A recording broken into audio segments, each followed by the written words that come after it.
एक बार की बात है, एक विंगी ने जैन में नालंदा खोला, तो जैन बायो सेक्शन में एक नया नोटिस आया हुआ था।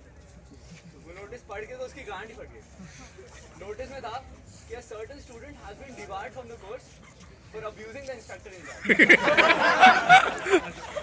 जी हाँ, इस कलयुग में लोग दो पल की शोहरत के लिए तो कुछ भी करते हैं। ये बात बिट्स में आग की तरह फैल गई। जहाँ बाकी बिट्सन को एक नया हीरो मिल गया था, वहाँ विंगीज को पता था कि चूते इसे बस की तो है नहीं। कि कन्नन से पंगा ले सके। जब भी अपने हग्गू कैपिटल नाइट की प्रैक्टिस से वापस आया और इसे पता चला कि ऐसा कुछ हुआ है, तो दौड़े भागे कन्नन के पास गया।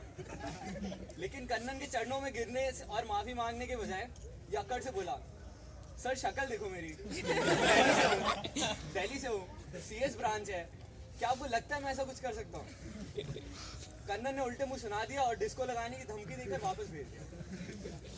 बाद में इसने पूरे कैपिटल वालों से बुलवाया कि ये उस समय अपने कैपिटल नाइट की प्रैक्टिस में था और इसीलिए वो तो कमेंट ये लिख ही नहीं सकता है।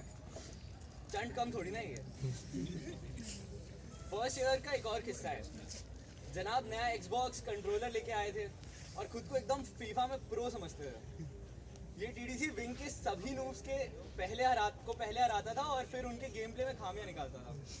बस यही बात एक विंगी को दिल पे चुभ गई और फिर पढ़ाई वढ़ाई छोड़कर उसने 1 महीने खूब प्रैक्टिस की और जयेश को हरा दिया। फेयर एंड स्क्वायर हराया, पर जयेश है। नॉर्मल लोग रिमैच कहेंगे कि ठीक है रिमैच करो यार, मैं प्रूव कर दूंगा तुम बेटर नहीं हो। बट जयेश हार कैसे मान सकता है? ये स्टैट्स पेज खोलता है, अबे देख बॉल पोजीशन 67% है यार, अबे तेरे शॉट्स ऑन टारगेट 7 ही है, मेरे तो 17 है। मतलब गोल स्कोर तो मैटर करता ही नहीं है। एक तो जयेश को जजमेंट पास करने का तो बहुत ही शौक है, वो भी लाइफ की सबसे यूजलेस चीज़ों पर। नॉर्मल लोग मूवीज देखते हैं तो पहले IMDb रेटिंग चेक करते हैं, 1-2 रिव्यूज देख लेते हैं, उसके बाद कि डिसाइड कर लिया ठीक है अच्छी मूवी है तो देख लेते हैं। बट ये अलग ही पीस है। मूवी थिएटर में आए इससे पहले ही सारी साइट्स पे खोजबीन करके रॉटन tomatoes, IMDb, Metacritic, TOI movie reviews, faking news सब पढ़ के बैठा होता है। सारे रिव्यूज पढ़ने के बाद रेटिंग्स को ये अपने मैजिक फॉर्मूला में डालता है और बाहर निकल के आती है most authentic rating possible, Jayesh की अपनी रेटिंग। इतने रिव्यूज पढ़ के तो ये अपने आप को पता नहीं कितना बड़ा क्रिटिक समझता है कि एकदम प्रो की तरह एकदम सारी टेक्निकलिटीज पे कमेंट करना शुरू कर देगा। इस मूवी की डायरेक्शन बहुत अच्छी है यार। अबे उस सीन में कैमरा पैनिंग आई थिंक थोड़ी बेटर हो सकती है। फकिंग हिपोक्रेट अभी सुपर गर्ल देख रहा मेलिसा बेनॉइस के लिए। और में बहुत अच्छी एक्टिंग की। और ऐसे ही अपने आप को बहुत बड़ा टेक गुरु भी मानता है। फर्स्ट ईयर में सबके अपने नए नए लैपटॉप आए थे, तो उनके लैपटॉप देख देख कर फिर एकदम अपनी 2 विलान की notebookcheck.com खोलकर बैठ जाता था और हर एक के लैपटॉप को प्रूव करेगा कि सबसे घटिया लैपटॉप ले लिया तुमने। एनिमेस को लेकर तो बहुत सही है, कुछ भी बोल दो एकदम दिल पे ले लेता है। कभी इसे कह के देखो कि एनिमे कार्टून में फर्क ही क्या होता है, बस उसके बाद विकराल रूप देखने को मिलता है इसका। Really terrifying. इसकी अलग ही जिद है कि कभी गाली नहीं देगा, तो अपनी कठोर भावनाओं को व्यक्त करने के लिए इसने अपने नए शब्दों का आविष्कार किया है। अगर कभी इसे सड़े, कद्दू या ऐसा कुछ भी अनशन सुनते हुए कहते हुए सुन लीजिए तो समझिए कि मादरचोद बहनचोद कहना चाहता है।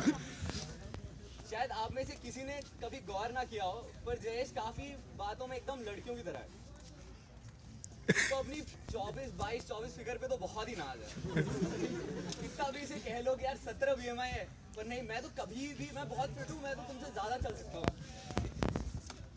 मैं सही तुम गलत, एंड ऑफ डिस्कशन। एकदम सटीक, इससे तो तुम आर्ग्यू कर ही नहीं सकते।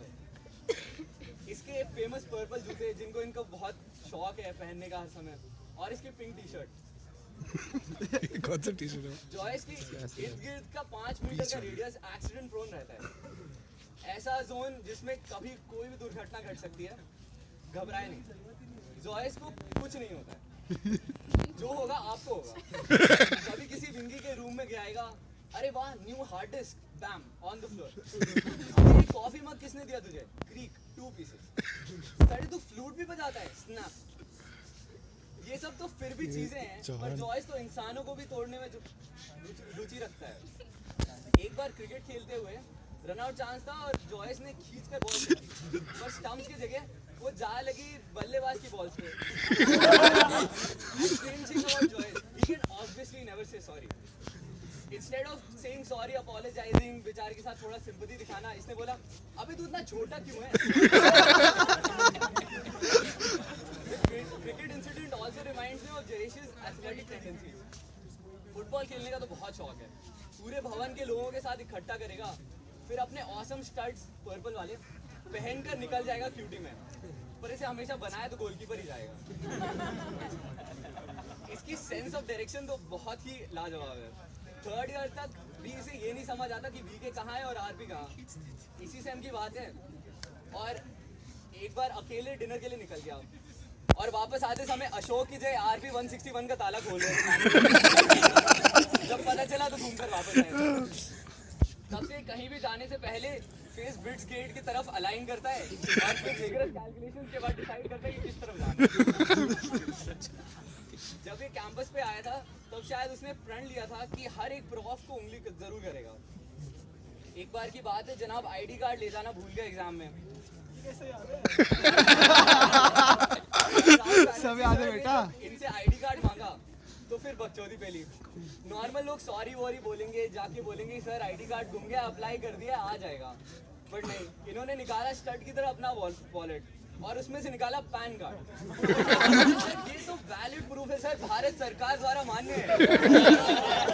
इसमें तो शक्ल भी दिखती है, बिट्स आईडी में कहाँ दिखती है? जब तक इसका अच्छे से कट्टा नहीं हुआ, जब तक जोर जोर से लोग इस पे हंसे नहीं, तब तक ये परसुएट करना नहीं छोड़ा इसने। दुनिया में सबसे ज्यादा नेगेटिव और पेसिमिस्टिक इंसान है ये। कबीर का एक दोहा है ना, आपने सुना ही होगा, निंदक नेड़ा राखिए, जिसका मतलब रफली ये होता है कि हमें अपने क्रिटिक्स को अपने पास रखना चाहिए, बट इसके केस में अप्लाई नहीं होता। आप 5 मिनट इसके साथ अपने लाइफ गोल्स डिस्कस कीजिए, आई कैन अश्योर यू कि आपको रियलाइज करा देगा कि you are a worthless piece of shit. आपके साथ जिंदगी में कभी कुछ नहीं हो सकता, but since he is a kind person, वो आपको सोल्यूशन भी बताएगा। जब वहाँ ऊपर चढ़ वहाँ से पूछ जाओ। जन्म से इसके सारे belongings inherently anti theft protection के साथ आते हैं। जहाँ लोगों के लैच डोर्स से वाले रूम से सामान चोरी हो जाता है, वहाँ अपनी सारी कीमती चीज़ें, लैपटॉप, मोबाइल, वॉलेट सब दरवाजे के पास वाले टेबल पे रखता है, और वो दरवाजे पे कभी ताला नहीं लगता है। And his faith has never betrayed him. एक बार तो इसने अपना वॉलेट खो दिया जिसमें करीब 7,000 रुपये और बाकी सारे इंपॉर्टेंट कार्ड्स वगैरह थे। सबको लगा कि अब तो अकल आएगी, पर फिर वॉलेट भी मिल गया और सारे पैसे सब सही सलामत अगले दिन ही मिल गए।